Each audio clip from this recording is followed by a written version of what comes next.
Assalamu alaikum warahmatullahi wabarakatuh. Ashama harkafuune akkam jirtu daawwattoota YouTube chaanalii Arbii Miidiyaa Neetworkii har'aan tana qophii bareedaa tokko qabannee dhiyaanneerra. Warri haarawaa gara Arbii Miidiyaa Neetworkii dhuftan ammoo YouTube chaanalii keenya subscribe godhaa, akkuma sanillee like jechuudhaan akka namoota hedduu bira qaqqabu taasisaa support nu godhaa nuuf tumsaatii jenna.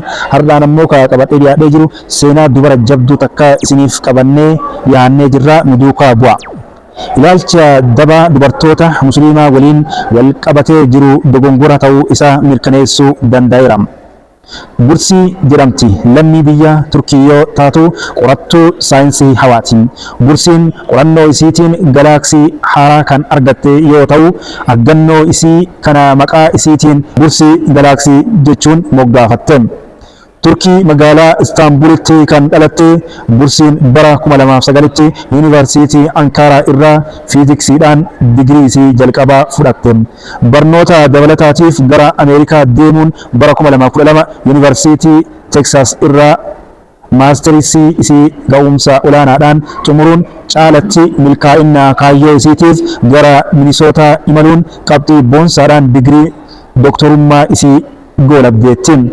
Bursiin akkas jette, qorannoo hawaa haalaan rakkisaa fi qoraa ta'e irratti bobba'uuf gaafan barnoota eegalu barattuu dubartii fi keessummaa ammoo musliimaaf dubdeebiin yookiin yaadni kennamu kan abdii nama kutachiisan. Anillee ani garuu abdii kutachuu caalaa barnoota kootiin cimuu ta'ee ilaalcha dabaa dubartoota musliimaa waliin wal qabatee jiru dogongora ta'uu isaa mirkaneessuu danda'eera.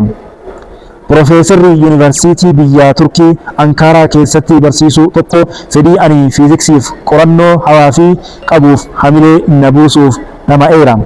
Damee barnoota dhiironni hedduun mo'amanii harka kennanii dhiisanii an filannoo koo godhachuu akka maraattummaatti na jala laakka'eera jetti Bursiin.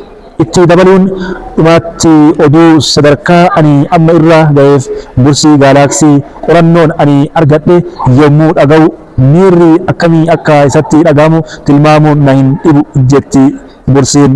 Dubartoota musliimaa waliin wal qabatee isaan yaada jal'innaa fi dadhabinnaan guutame sammuun alalchaa jiraatan bulanii oolan oduu akkana dhaga'aa argaatuma taa'uu inshaallah.